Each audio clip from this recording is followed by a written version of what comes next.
this content I'm going to provide for you today is really going to help you as you're looking to work with brands and get some deals as a creator, as you are an agency looking to work with different brands. So a little bit about me, guys. I won't spend too much time on this because I have a lot of content to go through. So once again, my name is Carlos Gill. I'm joining all of you from San Francisco. I'm the global head of social media for an enterprise IT company called BMC Software. So you're probably wondering right now, what's this guy doing here talking to me if he works for a software company? Well, I'm not going to talk to you too much about what I do on the day job. What I want you to know is I've been working in social media now for 8 years. I've seen this industry and this landscape completely change.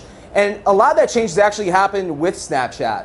So I joined Snapchat in 2013. And back then I was running social media marketing for a supermarket chain in Florida, one of the biggest supermarket and grocery chains in the United States by the name of Winn-Dixie. And it was Thanksgiving 2013. I was on Facebook posting a photo, and my then 13-year-old sister-in-law said to me, "Carlos, why are you on Facebook?" And I said, "Abigail, where else would I be on social media?" And she said, "Well, Facebook's for old people. You should get on Snapchat." That was the moments in time that changed my life and changed my career, because that to me resonated. That if a 13-year-old child in 2013 is not on Facebook, what value does Facebook really have for brands as those 13, 16, and 20-year-olds grow up? So that really made me start investing in spending time on Snapchat from a personal branding standpoint, and really start looking at how to use this as a vehicle to draw in your millennials, your Generation Z. I've done a lot of public speaking, guys. A lot of you that know me know this. I go all over the world. Done a lot of public speaking to marketing audiences on how to use Snapchat for business. And a lot of what I'm going to cover with you today is actually based on feedback from what I've heard from other brands out there. There's a lot of common objections that you hear. And some of this might sound very familiar. So I'm going to kind of go through these 3 common objectives or objections that I hear all the time from marketers, especially the ones that are just really cynical and negative about Snapchat. And the first is, it's only for teens and college students. I always say that's BS, because my mom and dad are on Snapchat and they're in their 50s and 60s. And if my mom and dad can be on Snapchat, anyone can be on Snapchat. The second is, it doesn't scale. The UI is difficult to use. And the last is, there's no way to measure ROI. So I've actually taken these objections that often are presented to me, and I've tailored my presentations around how to prove that everything that you see on the screen in front of you, you can actually do with Snapchat. And let's address the elephant in the room, guys, because this is what I hear almost on a daily basis from executives who are very hesitant. They often say, well, isn't that the social network that kids sext on and where they exchange inappropriate photos? So I like putting this for context on the screen, because Snapchat, ladies and gentlemen, while it at some point might have had this negative connotation, it's no longer a sexting network. It's actually a legitimate social media marketing channel for your business. And Snapchat, guys, has become big business, big data. You have over 200 million users on this platform. You have brands that are investing a lot of money working with influencers and creators and ads. And Snapchat has announced that by 2017, they project that their ad revenue alone is going to be over $1 billion. And one of the brands that is already seeing a tremendous amount of benefit in the ad product on Snapchat is Gatorade. So in the US, Gatorade ran this sponsored lens on Super Bowl Sunday. They spent less money than the cost of a Super Bowl ad. They had over 165 million views on their lens. Over 60 million people just used this lens where you could dunk a Gatorade bucket over your head. And the average time that someone spent engaging with Gatorade's content in this case was 30 seconds. So again, the average time of a Super Bowl commercial is 30 seconds. Costs millions of dollars. The average time that someone spent engaging with this filter, with this lens on Snapchat was 30 seconds, and they spent somewhere in the 6-figure range. So just like putting this in the context, because this kind of sets the stage around how Snapchat is actually becoming a legitimate channel for brands to connect with audiences at a much cheaper rate than your traditional media spend. Another brand that I want to spotlight that's using geo-filters really well is actually MGM Resorts. So most recently, MGM brought myself, Celia Snaps, Brennan Harvey, and a couple other Snapchatters out to Las Vegas to demo all their new geofilters. And MGM Resorts has these geofilters at all of their properties, all of their restaurants. And where they're going with these geofilters is especially when you see the success of something like Pokemon Go, which keeps people moving around and going from place to place for a different experience. That's exactly what MGM Resorts is doing. Each one of their properties has a different experience. At these hotels, when you go there, you can engage with some of these different filters. You can create content that's branded from the brand itself, and it's different, it's unique, and most importantly, these filters are on 24/7. So for those of you that have been in Las Vegas, you know it's a city that never sleeps. It's open 24/7 around the clock, so their filters are always on. Another brand I want to spotlight is BMC Software, which is actually where I work, and I was chuckling back behind the scenes when my buddy Cubby was talking about IBM, and that no one wants to go work for IBM, no one wants to go work for these companies that they perceive as older anymore. And what we're doing at BMC is we're looking to use Snapchat to put a cool, fun spin from an employee advocacy standpoint, give employees access to use Snapchat to tell our brand story from their point of view, from their perspective. So we have over 6,000 employees around the globe. We have campuses in Israel, here in London, Houston, Texas, Santa Clara, where I work out of. And at all these locations, we have employees that, just like me, just like you, they use Snapchat. So again, we're empowering our employees to tell the brand story through Snapchat. We're also using Snapchat with our recruiting team, so they can find cool, techie millennials that are on Snapchat and show the inner workings of our company, really go behind the scenes. And the third thing that we're doing is we're using Snapchat at events. So BMC participates in hundreds of industry events and tech conferences throughout the year. So by using things like geofilters, by giving access to a marketing manager on site, they can again help tell our brand story much different than historically most companies do by posting just a still image or a tweet saying, hey, we're at this event, come engage with us.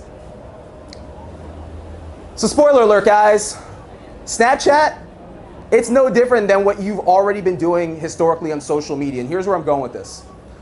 Oftentimes I hear from fellow marketers, and this really, really just gets to me. Fellow marketers say, everything that you know about social media goes out the window on Snapchat. And I call bullshit on that. Because when you really think of the essence of social media, the key word is social. And that means socialize and engage. And the biggest mistake that brands make today on social media is they don't want to listen. They don't want to socialize. They just want to post content. And then they want to drive people off of social media to their website or to their form fill page. And it doesn't work like that. Social media historically is about having two-way dialogue. It's about building community. So if anything, what you know about social media, i.e. create good content to keep your audience engaged, have conversation with them to keep them coming back and be engaged and build loyalty, all that applies on Snapchat, but 10x. Because as you know, if your content sucks, people aren't going to come back and watch. If you ignore your audience, whether you're a creator or you're an individual or you're a brand, if you ignore your audience, your community is going to go away very quickly. So it's really important that as you're going back and you're building your Snapchat strategy, as you're working with your clients, even as an influencer, as you guys are working with different brands, that you really think about this mantra that everything that you know about social media today, you have to implement in Snapchat. Don't let anyone convince you otherwise. Now, that being said, I'm going to fly through these basics. By show of hands, is anyone in this room not on Snapchat? Okay, so I'm in the right place. Good to know. So at a very minimum, when you're sitting in front of a C-level executive that has no idea what Snapchat is, basics that I typically like to go through is mobile-based app, content is short, so micro content is as short as 1 second, as long as 10, and then the content disappears within 24 hours. And typically, that C-level or that CMO will stop right there and say, whoa, wait a minute, you mean you create content and it goes away within 24 hours? That's not good. We need content to stick around. And I'll share this with you guys. I challenge any one of you to think about your favorite brand that you follow on social media right now, and think about when was the last time you went to their Facebook page or their Twitter account to see what they posted a week ago or a month ago or a year ago. Chances are nothing comes to mind, because how social media work? It's real time. So if your content is not in the feed of the people that follow you, or the people that you want to follow, it's not going to be seen.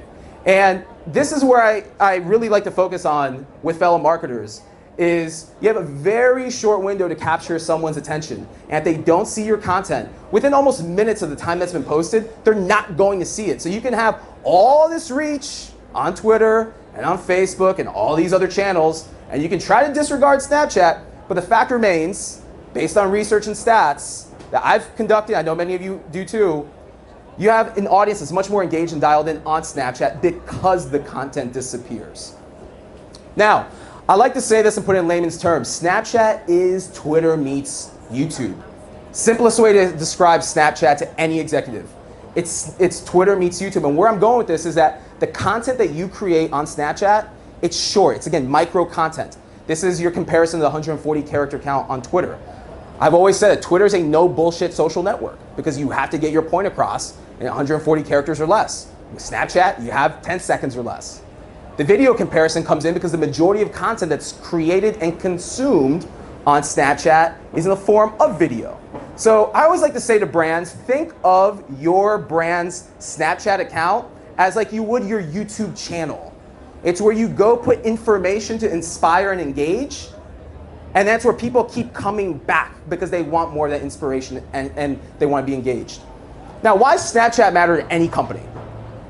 Why should any brand even listen to any one of us as far as why this matters? Well, first of all, you've got over 200 million users on this platform.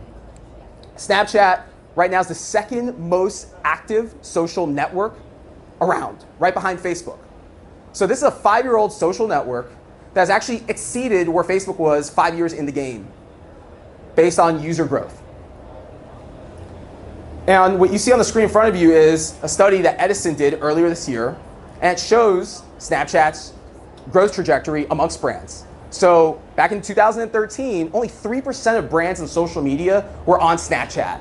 That number today has grown over 20%. And I guarantee you at this time next year, that number will be over 30%. And it'll continue to climb as brands start to grow tired of 1% organic engagement rates on Facebook and Twitter. And as they see that in order to go ahead and get their content seen on these channels that they have to spend money. On the right-hand side, you actually see the brand usage among social networks. And you see the breakdown here where brands now are leaving Twitter, they're leaving LinkedIn in the dust, and they're starting to invest and spend more time on Snapchat. And why is that? Because they're seeing that the audience in Snapchat's actually dialed in, they're engaged. It's not about who can have the most followers, it's actually about engaging your followers, and they're actually seeing your content. I was on a panel earlier this year with the head of social for the Boston Celtics. And he was talking about how they have 2 million followers on Twitter. But out of those 2 million followers, they only get 1% impressions on any of their content. Whereas out of 18,000 followers on Snapchat, they're getting about 15,000 views per snap. So you can see that historically, when brands and marketers think that if we have all these followers, all these people are going to watch, it doesn't work like that. So that's where the frustration comes in with the Facebooks and the Twitters. Now, very important stat to put out is around the demographics. And this is really where I like to spend some time and focus on. Because as we know, Snapchat is all about engaging the audience on there and creating content specifically for them. So demographics of the platform really skew heavily towards Generation Z as well as millennials. And the demographic I really like to focus in on is that 26%, which is that 25 to 34-year-old. These are what I like to call the mid to senior millennials. They often get not a lot of love, not enough love at least from marketers and from brands, but these are the folks that right now are already graduating from school, they're buying houses, they're buying cars, they're starting families. Very powerful demographic. And in fact, by 2017, so in just a few months from now, millennials are expected to outspend baby boomers. So there's a tremendous opportunity for any brand in this room right now. If your objective is to sell to anyone between the ages of 13 to 35, you need to be on Snapchat. There's no question about it. And I get asked this question, well, Carlos, what if I'm selling a product to a much older audience? Then at that point, I can't confidently say you need to be on Snapchat. But with that being said, really look at the demographics of who your company sells to, who's your ideal audience. Let that really be a key driver for you and for your brand in terms of should you guys be on Snapchat. And anytime I develop strategy for the company where I work, or anytime I'm on stage sharing with an audience and helping them build their social media or their Snapchat strategy, I always like to start with who am I trying to reach? So who is your target audience? This is question number one. So again, it goes back to if my audience is much older than the ideal demographic of Snapchat, maybe we want to reanalyze if this is the right network for us. Second is, how am I going to reach them? So how are you going to reach these individuals? And what are you going to put in front of them? And most importantly, what's my value proposition to them? So it's not just about getting people to add you on Snapchat, but really what benefit or what value do they have from adding you on Snapchat? Because in 2016, let's face it, ladies and gentlemen, people, they don't want to engage with brands. I think I heard one of the speakers earlier, I think it might have even been Cubby that said this. People ignore ads. No one goes on Facebook to see your sponsored post or your right rail ad. That's just a reality. That's a matter of fact. So how are you going to captivate someone's attention in a very small amount of time when people have just started to tune out brands? And that's where I love Snapchat, because Snapchat helps a brand humanize their content by working with the influencers, like are here in this room, by giving access to their employees to create content. Totally changes the game around content creation. Now, an example of that I'd like to present is Everlane. So Everlane is a fashion brand in Southern California. They're one of my favorite brands on Snapchat. They do a fantastic job of incorporating everything from emojis to text overlays. They bring influencers to their office for tours. They take their audience behind the scenes to show the inner workings of their company. So great example here of content. For anyone here that runs an agency, for anyone that feels that they're really challenged or hard pressed to create content on Snapchat, it's as easy as just going around your company and creating content around the culture. Another brand that does Snapchat and just does social media really well is Warby Parker, the eyewear company. So Warby Parker, as you see on the left-hand side, is leveraging their Twitter accounts that they're cross-promoting. And on the left-hand side, they're saying, go to our Snapchat to learn how to take our delivery box and turn it into a bird feeder. So again, content that's really fun, it's engaging, it's creative. On the right, they have me, our receptionist, Marissa. So this is a way, again, to engage employees and show the inner workings, how fun and cool it is to work at Warby Parker. Now let's talk about keys for growth.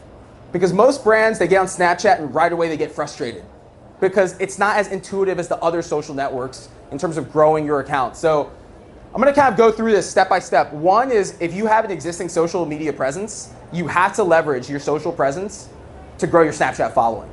That's the low-hanging fruit. Everything from changing your profile photo, your snap code, to updating your cover photo and your banners on your account that include your Snapchat username and your snap code. So check, low-hanging fruit. Very easy to do if you have a social media presence already. Now the next is influencers. So you've heard from a lot of creators and influencers today, and one of the ones I wanted to spotlight for a moment, he's actually here in the front row recording on Facebook Live, is Sean Ayala. And Sean, I have him here on the screen as well. So I've seen Sean personally work with companies like Lexus and the San Diego Chargers and Fox Studios.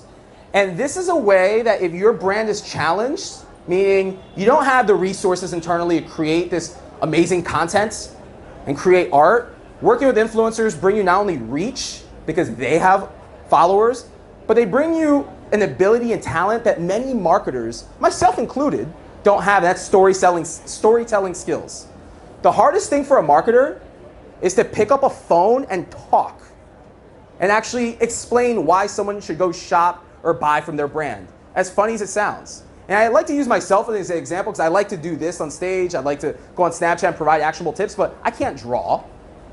Ask me to draw something like Sean here with the Lexus logo, I'd be there all day trying to figure it out. Most marketers don't have that ability because that's not what we study. That's not what we ultimately are hired to do. So advantage for brands working with influencers, definitely from a storytelling skills and reach standpoint.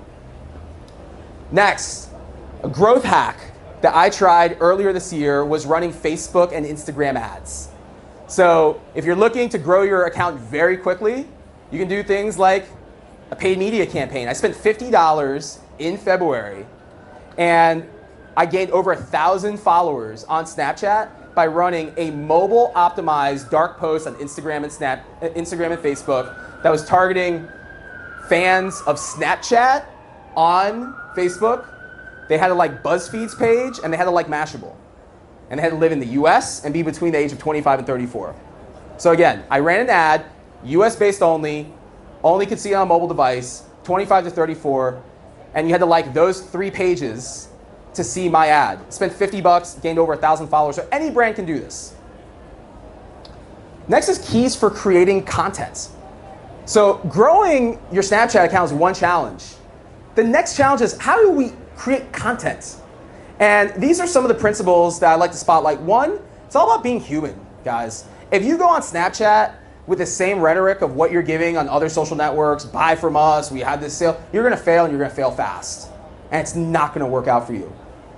The next is using geofilters. So geofilters are great, and you saw the examples with NGM resorts. Geofilters are great because they allow users of Snapchat to create content centered around your brand, with your brand's advertising.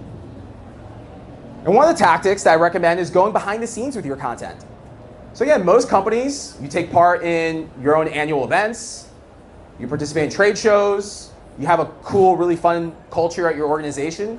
You can spotlight all of this through Snapchat by going behind the scenes. Another brand that does this really well is Sephora. So they actually, not only do they use geofilters at all of their locations, at least the ones in the US, but they also work with influencers that do takeovers of their account, like I described before. These influencers, they have reach, they have storytelling skills, and the content they're creating is just really fun and vibrant. And it's not that come buy from me message. You see here on the screen an example from W Hotels.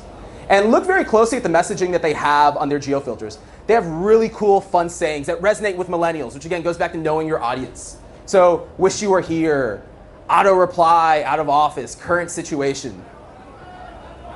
Any Pokemon Go fans here? A few of y'all? So another growth hack that I ran is a couple months ago when Pokemon Go was like at its highest peak and it was just blazing hot. I ran a geofilter. Actually, Sean created the geofilter, the creative, and I ran this at a landmark in Chicago called The Bean. Over 10,000 Pokemon Go players came out to this event.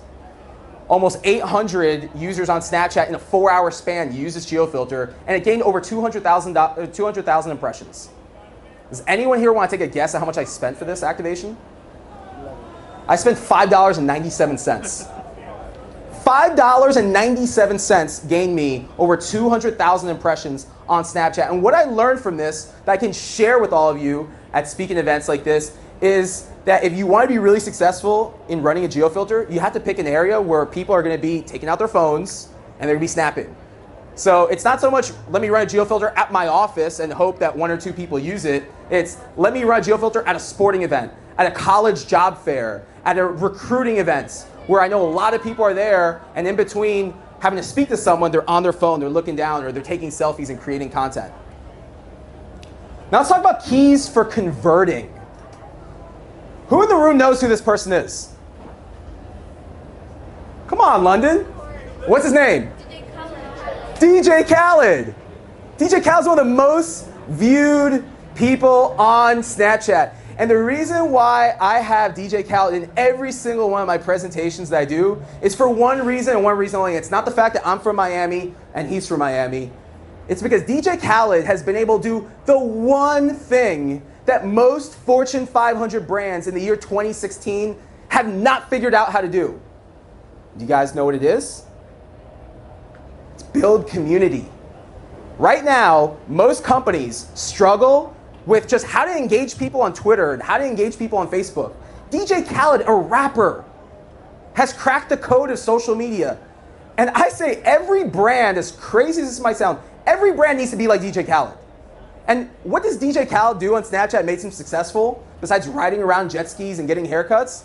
He's human, he's transparent, he's fun, he's engaging. He's putting out content to a community that he knows is watching, which is, again, giving your audience what they want, creating content specifically for them. And it works for Khaled, and that's why I'm sitting here in London speaking to all of you guys about it. Now, some of the keys to success in terms of converting your Snapchat followers over into closed sales is one, leverage your existing digital channels. So Everlane, who I used before, they have a really cool email marketing campaign that they do every single week, and they drop in their email marketing campaigns a call to action to go to Snapchat to preview sales. So again, you can leverage your CRM, you can leverage your existing database if you have a newsletter, if you're a solopreneur, and you're using Snapchat to give out tips to your audience, you can drive them back to your website. You can first use your existing email list to drive them to Snapchat to view the content, and then you can drive them from Snapchat over to your website. Now, how do you actually measure that? Well, a couple things, guys. One, if you have any sort of e-commerce business, You can do things like coupon codes. And you can create coupon codes exclusively for Snapchat. So anytime you give out that coupon code and it's redeemed, then you can see that those sales came from Snapchat. And the key is to run these coupon codes one time for 24 hours. So you create your story, and then what you do is you see how many people actually viewed the story, how many people redeemed, you do a little bit of math, and you get your cost per view. The second is using trackable URLs. So you can use a service like Bitly, and you can create a Bitly and say, go to our website, which is bitly.com or bit.ly/ whatever your URL is. That way, anyone that visits your website, you can now get metrics on clicks that came from that URL or visits that came from that URL. To go one step further, if you have access to create a custom link from your website, then you can create nike.com/Snapchat and only give out on Snapchat. And then using Google Analytics, now you can see who's actually visiting my website from Snapchat. Age, demographics, location. So again, these are ways that you can work with the existing framework of Snapchat and actually drive your followers to the end result, which is hopefully to buy something from you. Now, I only have a couple more minutes, so I want to go through this recap and next step for you guys. First of all, Snapchat is it, and it's here to stay. It's not going away. In fact, Snapchat's going to continue to grow its user base. It's going to continue to grow its power amongst brands. They're getting ready to roll out ad features. So very soon, Snapchat's going to give you the ability to upload email addresses so you can do targeted ad campaigns, very similar to what you can do today with Facebook and with Twitter. So please don't sleep on Snapchat. The key, however, is to ensure that you're telling engaging and creative stories. So I can't stress on that enough, guys. Everything that you do on Snapchat, you have to have the focus of, is the content that I'm creating resonating with my audience? And last, I recommend that you really sit down and develop a 12 to 18 month strategy. So no different than you would any other marketing campaign. Really sit down and analyze for the first 3 months, how are we going to get the word out? How are we going to get the word out that we're on Snapchat? How are we going to create content? Let's do a couple Snapchat campaigns with some different influencers within our vertical. And then once you start to get to that 9-month mark, then you really start making the focus about conversion. Because keep in mind, guys, this is social media at the end of the day. This is marketing. You're talking to audiences. Most people don't want to be sold to. They want to be socialized with. And there's no instant ROI on social media. There's no instant ROI on Snapchat. You're not going to get on there today and instantly start seeing these results in terms of more people buying from your brand. It takes time. And the key is to focus first on growing. And once you grow, you engage. And once you engage really well, then you make it about conversion. So thank you so much to Craig and the team here at Snaphappen. I know I'm out of time, but I want to thank all of you. Hopefully this is helpful.